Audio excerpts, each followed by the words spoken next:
जय श्रीमन नारायण, लक्ष्मी नारायण। मेरे भक्ति सागर 1260 राधे चैनल में आप सभी भक्तों का स्वागत है।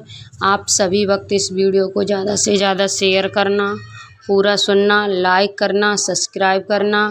आप सभी भक्तों की हर मनोकामना विष्णु भगवान पूरी करेंगे। बृहस्पतिवार व्रत कथा। भारतवर्ष में एक प्रतापी और दानी राजा राज्य करता था। वह नित्य गरीबों और ब्राह्मणों की सहायता करता था। ये बात उसकी रानी को अच्छी नहीं लगती थी। वह न गरीबों को दान देती, न ही भगवान का पूजन करती थी और राजा को भी दान देने से मना किया करती थी। एक दिन राजा शिकार खेलने वन को गए हुए थे तो रानी महल में अकेली थी। उसी समय बृहस्पति देव साधु वेश में राजा के महल में भिक्षा के लिए गए और भिक्षा मांगी। रानी ने भिक्षा देने से इनकार किया और कहा, हे साधु महाराज, मैं तो दान पुण्य से तंग आ गई हूँ। मेरा पति सारा धन लुटाते रहते हैं। मेरी इच्छा है कि हमारा धन नष्ट हो जाए और न रहेगा बांस न बजेगी बांसुरी। साधु ने कहा, देवी तुम तो बड़ी विचित्र हो। धन संतान तो सभी चाहते हैं, पुत्र और लक्ष्मी तो पापी के घर भी होनी चाहिए। यदि तुम्हारे पास अधिक धन है तो भूखों को भोजन दो, प्यासों के लिए प्याऊ बनवाओ, मुसाफिरों के लिए धर्मशालाएं खुलवाओ। जो निर्धन अपनी कुंवारी कन्याओं का विवाह नहीं कर सकते उनका विवाह करा दो। ऐसे और कई काम हैं जिनके करने से तुम्हारा यश लोक परलोक में फैलेगा। परंतु रानी पर उपदेश का कोई प्रभाव न पड़ा। वह बोली, महाराज आप मुझे कुछ न समझाएं। मैं तो ऐसा धन नहीं चाहती जो हर जगह बांटती फिरूं। साधु ने उत्तर दिया, यह तुम्हारी ऐसी इच्छा है तो तथास्तु। तुम ऐसा करना कि बृहस्पतिवार को घर लीप कर पीली मिट्टी से अपना सिर धोकर करना, भट्टी चढ़ाकर कपड़े धोना। ऐसा करने से सारा आपका धन नष्ट हो जाएगा। इतना कहकर वहाँ से साधु अंतर ध्यान हो गए। साधु के अनुसार कई बातों को पूरा करते हुए रानी को केवल 3 बृहस्पतिवार ही बीते थे कि उसकी समस्त धन संपत्ति नष्ट हो गई और भोजन के लिए राजा और परिवार तरसने लगा। एक दिन राजा ने रानी से बोला, हे रानी तुम यहीं रहो, मैं दूसरे देश को जाता हूँ क्योंकि यहाँ पर सभी लोग मुझे जानते हैं, इसलिए मैं कोई छोटा कार्य नहीं कर सकता। ऐसा कहकर राजा परदेश चला गया। वहाँ वह जंगल में लकड़ी काट कर लाता और शहर में बेचता। इस तरह वह अपना जीवन व्यतीत करने लगा। इधर राजा के परदेश जाते ही रानी और दासी दुखी रहने लगी। एक बार जब रानी और दासी को 7 दिन तक बिना भोजन के रहना पड़ा तो रानी ने अपनी दासी से कहा, हे दासी, पास ही के नगर में मेरी बहन रहती है, वह बड़ी धनवान है। तू उसके पास जा और कुछ ले आ ताकि थोड़ी गुजर बसर हो जाए। दासी रानी की बहन के पास गई। उस दिन गुरुवार था और रानी की बहन उस समय बृहस्पतिवार का व्रत कथा सुन रही थी। दासी ने रानी की बहन से अपनी रानी का संदेश दिया, लेकिन रानी की बड़ी बहन ने कोई उत्तर नहीं दिया। जब दासी को रानी की बहन से कोई उत्तर नहीं मिला तो वह बहुत दुखी हुई और उसे क्रोध भी आया। दासी ने वापस आकर रानी को सारी बात बता दी। सुनकर रानी ने अपने भाग्य को कोसा। उधर रानी की बहन ने सोचा कि मेरी बहन की दासी आई थी परंतु मैं उससे नहीं बोली, इससे वह बहुत दुखी हुई होगी। कथा सुनकर और पूजन समाप्त करके वह अपनी बहन के घर आई और कहने लगी, हे बहन, मैं बृहस्पतिवार का व्रत कर रही थी। तुम्हारी दासी मेरे घर आई थी परंतु जब तक कथा होती है तब तक न उठते हैं और ना ही बोलते हैं, इसलिए मैं नहीं बोली। कहो दासी क्यों गई थी? रानी बोली, बहन तुमसे क्या छिपाऊं, हमारे घर में खाने तक को अनाज नहीं था। ऐसा कहते ही रानी की आंखें भर आईं उसने दासी समेत पिछले 7 दिनों के भूखे रहने तक की बात अपनी बहन को विस्तार पूर्वक सुना दी। रानी की बहन बोली, देखो बहन, भगवान बृहस्पति देव सबकी मनोकामना पूर्ण करते हैं। देखो, शायद तुम्हारे घर में अनाज रखा हो। पहले तो रानी को विश्वास नहीं हुआ। वह बहन के आग्रह करने पर उसने अपनी दासी को अंदर भेजा तो उसे सचमुच अनाज से भरा एक घड़ा मिल गया। ये देखकर दासी को बड़ी हैरानी हुई। दासी रानी से कहने लगी, हे रानी, जब हमको भोजन नहीं मिलता तो हम व्रत ही तो करते हैं, इसलिए क्यों न इससे व्रत और कथा की विधि पूछ ली जाए ताकि हम भी व्रत कर सकें। तब रानी ने बहन से बृहस्पतिवार व्रत के बारे में पूछा। उसकी बहन ने बताया, बृहस्पतिवार के व्रत में चने की दाल और मुनक्का से विष्णु भगवान का केले की जड़ में पूजन करें तथा दीपक जलाएं, व्रत कथा सुने और पीला भोजन ही करें। इससे बृहस्पति देव प्रसन्न होते हैं। व्रत और पूजन विधि बताकर रानी की बहन अपने घर को लौट आ गई। 7 दिन के बाद जब गुरुवार आया तो रानी और दासी ने व्रत रखा। गुड़साल में जाकर चना और गुड़ लेकर आई, फिर उससे केले की जड़ तथा विष्णु भगवान का पूजन किया। अब पीला भोजन कहाँ से आए, इस बात को लेकर दोनों बहुत दुखी थे। चूँकि उन्होंने व्रत रखा था इसलिए बृहस्पति देव उससे प्रसन्न थे, इसलिए वे एक साधारण व्यक्ति का रूप धारण कर 2 थालों में सुंदर पीला भोजन दासी को दे गए। भोजन पाकर दासी प्रसन्न हुई और फिर रानी के साथ मिलकर भोजन ग्रहण किया। उसके बाद वे सभी गुरुवार को व्रत और पूजन करने लगीं। बृहस्पति भगवान की कृपा से उनके पास फिर से धन संपत्ति आ गई, परंतु रानी फिर से पहले की तरह आलस करने लगी। तब दासी बोली, देखो रानी, तुम पहले भी इस प्रकार आलस करती थी, तुम्हें धन रखने में कष्ट होता था, इस कारण सभी धन नष्ट हो गया, और अब जब भगवान बृहस्पति की कृपा से धन मिला है तो तुम्हें फिर से आलस होता है। रानी को समझाते हुए दासी कहती है कि बड़ी मुसीबत के बाद हमने ये धन पाया है, इसलिए हमें दान पुण्य करना चाहिए, भूखे मनुष्यों को भोजन कराना चाहिए और धन और शुभ कार्यों में खर्च करना चाहिए, जिससे तुम्हारे कुल का यश बढ़ेगा, स्वर्ग की प्राप्ति होगी, पितृ प्रसन्न होंगे। दासी की बात मानकर रानी का अपना धन शुभ कार्यों में खर्च करने लगी, जिससे पूरे नगर में उसका यश फैलने लगा। बृहस्पतिवार व्रत कथा के बाद श्रद्धा के साथ आरती की जानी चाहिए। इसके बाद प्रसाद बांटकर उसे ग्रहण करना चाहिए। एक दिन राजा दुखी होकर जंगल में एक पेड़ के नीचे आसन जमाकर बैठ गया। वह अपनी दशा को याद करके व्याकुल होने लगा। बृहस्पतिवार का दिन था। एकाएक उसने देखा कि निर्जल वन में एक साधु प्रकट हुए। वह साधु वेश में स्वयं बृहस्पति देवता थे। लकड़हारे के सामने आकर बोले, हे लकड़हारे, इस सुनसान जंगल में तू चिंता मगन क्यों बैठा है? लकड़हारे ने दोनों हाथ जोड़कर प्रणाम किया और उत्तर दिया, महात्मा जी, आप सब कुछ जानते हो, मैं क्या कहूँ? ये कहकर रोने लगा और साधु को अपनी आत्मकथा सुनाई। महात्मा जी ने कहा, तुम्हारी स्त्री ने बृहस्पतिवार के दिन बृहस्पति भगवान का निरादर किया है, जिसके कारण रुष्ट होकर उन्होंने तुम्हारी ये दशा कर दी।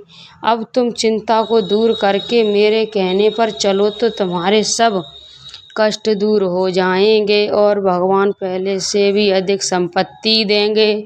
तुम बृहस्पति के दिन कथा किया करो। 2 पैसे के चने मुनक्का लाकर उसका प्रसाद बनाया और शुद्ध जल से लोटे में शक्कर मिलाकर अमृत तैयार किया करो। कथा के पश्चात अपने सारे परिवार और सुनने वाले प्रेमियों में अमृत व प्रसाद बांटकर आप भी ग्रहण करो। ऐसा करने से भगवान तुम्हारी सब मनोकामना पूरी करेंगे।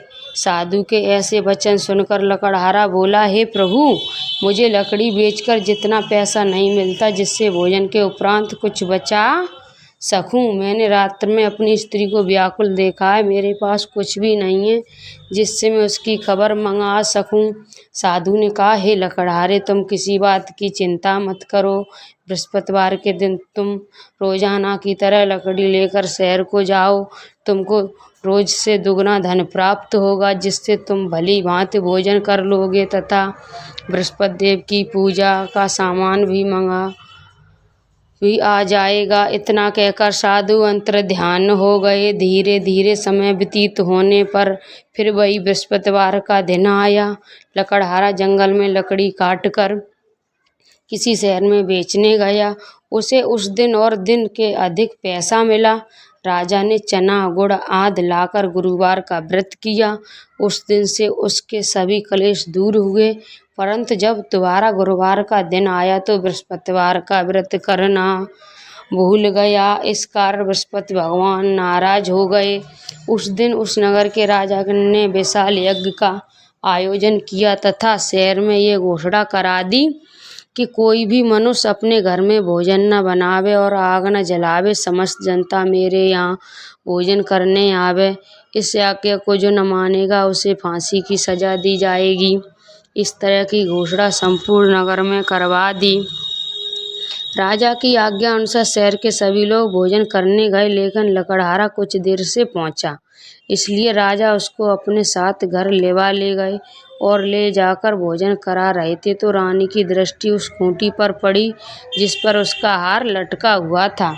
वह वहां पर दिखाई नहीं दिया तो रानी ने निश्चय किया कि मेरा हार इस मनुष्य ने चुरा लिया है। उसी समय सिपाही को बुलाकर उसको कारागार में डलवा दिया। जब लकड़हारा कारागार में पड़ गया और बहुत दुखी होकर विचार करने लगा कि न जाने कौन से पूर्व जन्म के मुझे ये दुख प्राप्त हुआ है, और उसी साधु को याद करने लगा जो कि जंगल में मिला था। उसी समय तत्काल बृहस्पति देव साधु के रूप में प्रकट हुए और उसकी दशा को देखकर कहने लगे, अरे मूर्ख, तूने बृहस्पति देव की कथा नहीं करी और इस कारण तुझे दुख प्राप्त हुआ है। अब चिंता मत कर, बृहस्पतिवार के दिन कारागार के दरवाजे पर 4 पैसे पड़े मिलेंगे। उससे तू बृहस्पति की पूजा करना, तेरे सभी कष्ट दूर हो जाएंगे। बृहस्पति के दिन उसे 4 पैसे मिले। लकड़हारे ने कथा कही। उसी रात को बृहस्पति देव ने उस नगर के राजा को सपन में कहा, हे राजा, तुमने जिस आदमी को कारागार में बंद कर दिया है वह निर्दोष है, वह राजा है, उसे छोड़ देना। रानी का हार उसी खुटी पर लटका है। अगर तू ऐसा नहीं करेगा तो तेरे राज्य को नष्ट कर दूंगा। इस तरह रात्र के सपन को देखकर राजा प्रायःकाल उठा और खूंटी पर हार देखकर लकड़हारे को बुलाकर क्षमा मांगी तथा लकड़हारे को योग्य सुंदर वस्त्र आभूषण देकर विदा कर दिया। बृहस्पति देव की आज्ञा अनुसार लकड़हारा अपने नगर को चल दिया। राजा जब अपने नगर के निकट पहुंचा तो उसे बड़ा आश्चर्य हुआ। नगर में पहले से अधिक बाग, तालाब, कुएं तथा बहुत सी धर्मशाला, मंदिर आदि बन गई हैं। राजा ने पूछा, ये किसका बाग है और धर्मशाला है? तब नगर के सब लोग कहने लगे, ये सब रानी और बांदी के हैं। तो राजा को आश्चर्य हुआ और गुस्सा भी आया। जब रानी ने ये खबर सुनी तो राजा आ रहे हैं तो उन्होंने बांदी से कहा कि हे दासी, देख, राजा हमको कितनी बुरी हालत में छोड़ गए थे। हमारी ऐसी हालत देखकर वह लौट न जाएं, इसलिए तू दरवाजे पर खड़ी हो जा। आज्ञा अनुसार दासी दरवाजे पर खड़ी हो गई। राजा आए तो उन्हें अपने साथ लेवा लाई। तब राजा ने क्रोध करके अपनी रानी से पूछा कि धन तुम्हें कैसे प्राप्त हुआ? तब उन्होंने कहा कि हमें ये धन बृहस्पति देव के इस व्रत के प्रभाव से हुआ। राजा ने निश्चय किया कि 7 रोज के बाद तो सब बृहस्पतिवार का पूजन करते हैं, परंतु मैं प्रतिदिन दिन में 3 बार कहानी तथा रोज व्रत किया करूँगा। अब हर रोज राजा दुपट्टे में चने की दाल बंधी रहती तथा दिन में 3 बार कहानी कहता। एक रोज राजा ने विचार किया, चलो अपनी बहन के यहाँ हो आवे। इस तरह निश्चय कर राजा घोड़े पर सवार हो अपनी बहन के यहाँ को चलने लगा। मार्ग में उसने देखा कि कुछ आदमी एक मुर्दे को लिए जा रहे हैं। उन्हें रोककर राजा कहने लगा, अरे भाइयों, मेरी बृहस्पति देव की कथा सुन लो। वे बोले, लो हमारा तो आदमी मर गया है, इसको अपनी कथा की पड़ी है। परंतु कुछ आदमी बोले, अच्छा कहो, हम तुम्हारी कथा भी सुनेंगे। राजा ने दान निकाली और जब कथा आदि हुई तो मुर्दा हिलने लगा, और जब कथा समाप्त हो गई तो राम राम करके मनुष्य उठकर खड़ा हो गया। आगे मार्ग में उसे एक किसान खेत में हल चलाता मिला। राजा ने उसे देखा और उससे बोला, अरे भाई, तुम मेरी बृहस्पतिवार की कथा सुन लो। किसान बोला, जब तक मैं तेरी कथा सुनूंगा तब तक तो 4 हरैया जोत लूंगा। जा अपनी कथा किसी और को सुनाना। इस तरह राजा आगे चलने लगा। राजा के हटते ही बैल पछाड़ खाकर गिर गए तथा किसान के पेट में बड़ी जोर से दर्द होने लगा। उस समय उसकी माँ रोटी लेकर आई। उसने जब ये देखा तो अपने पुत्र से सब हाल पूछा और बेटे ने सभी हाल कह दिया तो बुढ़िया दौड़ी दौड़ी उस घुड़सवार के पास गई और उससे बोली कि मैं तेरी कथा सुनूंगी, तू अपनी कथा मेरे खेत पर चलकर ही कहना। राजा ने बुढ़िया के खेत पर जाकर कथा कही तो जिसके सुनते ही वह बैल उठ खड़े हुए तथा किसान के पेट का दर्द भी बंद हो गया। राजा अपनी बहन के घर पहुंचा। बहन ने भाई की खूब मेहमानी की। दूसरे रोज प्रातःकाल राजा जगा तो वह देखने लगा कि यहाँ सब लोग भोजन कर रहे हैं। राजा ने अपनी बहन से कहा, ऐसा कोई मनुष्य है जिसने भोजन नहीं किया हो, मेरी बृहस्पतिवार की कथा सुन ले। बहन बोली, हे भैया, ये देश ऐसा ही है कि पहले यहाँ लोग भोजन करते हैं, बाद में अन्य काम करते हैं। अगर कोई पड़ोसन में हो तो देखाऊं। ऐसा वह कहकर देखने चली गई, परंतु उसे कोई ऐसा व्यक्ति नहीं मिला उसने भोजन न किया हो। अतः वह एक कुम्हार के घर गई जिसका लड़का बीमार था। उसे मालूम हुआ कि उसके यहाँ 3 रोज से किसी ने भोजन नहीं किया है। रानी ने अपने भाई की कथा सुनने के लिए कुम्हार से कहा। वह तैयार हो गया। राजा ने जाकर बृहस्पतिवार की कथा कही, जिसको सुनकर उसका लड़का ठीक हो गया। अब तो राजा की प्रशंसा होने लगी। एक रोज राजा ने अपनी बहन से कहा कि हे बहन, हम अपने घर को जाएंगे, तुम भी तैयार हो जाओ। राजा की बहन ने अपनी सास से कहा। सास ने कहा, हाँ चली जा, परंतु अपने लड़के को मत ले जाना, क्योंकि तेरे भाई की कोई औलाद नहीं है। बहन ने अपने भाई से कहा, हे भैया, मैं तो चलूँगी पर कोई बालक नहीं जाएगा। राजा बोला, जब कोई बालक नहीं जाएगा तब तुम क्या करोगी। बड़े दुखी मन से राजा अपने घर को लौट आया। राजा ने अपनी रानी से कहा, हम निर्वंशी हैं, हमारा मुख देखने का धर्म नहीं है और कुछ भोजन आदि नहीं किया। रानी बोली, हे प्रभु, बृहस्पति देव ने हमें सब कुछ दिया है, वह हमें औलाद अवश्य देंगे। उसी रात को बृहस्पति देव ने राजा के स्वप्न में कहा, हे राजा, उठ, सभी सोच त्याग दे, तेरी रानी गर्भ से है। राजा की ये बात सुनकर बड़ी खुशी हुई। 9वें महीने में उसके गर्भ में एक सुंदर पुत्र पैदा हुआ। तब राजा बोला, हे रानी, स्त्री बिना भोजन के रह सकती है पर बिना कहे नहीं रह सकती। जब मेरी बहन आवे तुम उससे कुछ मत कहना। रानी ने सुनकर हाँ कर दिया। जब राजा की बहन ने ये शुभ समाचार सुना तो वह बहुत खुश हुई तथा बधाई लेकर अपने भाई के यहाँ आई। तभी रानी ने कहा, घोड़ा चढ़कर तो नहीं आई, गधा चढ़ी आई। राजा की बहन बोली, भाभी, इस प्रकार न कहती तो तुम्हें औलाद कैसे मिलती। बृहस्पति देव ऐसे ही हैं, जैसी जिसके मन में कामना सभी को पूर्ण करते हैं। जो सद्भावना बृहस्पतिवार का व्रत करता है एवं कथा पढ़ता है अथवा सुनता है, उस दूसरों को सुनाता है, बृहस्पति देव उसकी सभी मनोकामना पूर्ण करते हैं।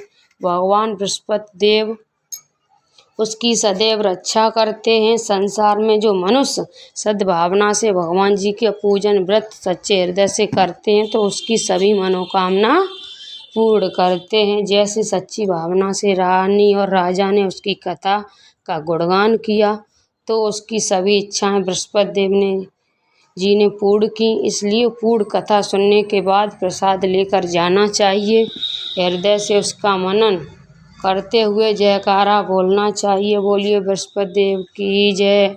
भगवान विष्णु। बृहस्पति देव भगवान की आरती। जय बृहस्पति देवा। ओम जय बृहस्पति देवा। छिन छिन भोग लगाऊं कदली फल मेवा। ओम जय बृहस्पति देवा। तुम पूर्ण परमात्मा, तुम अंतर्यामी, जगत पिता जगदीश्वर, तुम सबके स्वामी। ओम जय बृहस्पति देवा। चरणामृत निज निर्मल सब पातक हरता, सकल मनोरथ दायक कृपा करो भरता। ओम जय बृहस्पति देवा। तन मन धन अर्पण कर जो जन शरण पड़े, प्रभु प्रकट तब होकर आकर द्वार खड़े। ओम जय बृहस्पति देवा। दीन दयाल दयानिध भक्तन हितकारी, पाप दोष सब हरता भवबंधन हारी।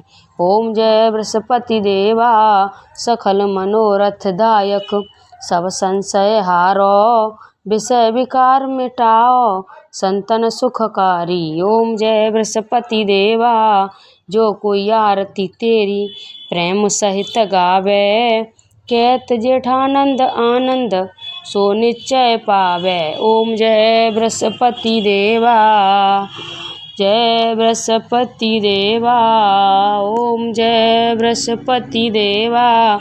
सब बोलो विष्णु भगवान की जय। बोलो बृहस्पति देव भगवान की जय। विष्णु भगवान की जय। बोलिए बृहस्पति देव भगवान की जय। राधे राधे। श्रीमन्नारायण नारायण हरि हरि, लक्ष्मी नारायण नारायण हरि हरि। श्री राम जय राम जय जय राम। श्री राम जय राम जय जय राम। श्रीमन्नारायण नारायण हरि हरि, लक्ष्मी नारायण नारायण हरि हरि। श्रीमन्नारायण नारायण हरि हरि। जय श्रीमन्नारायण। राधे राधे।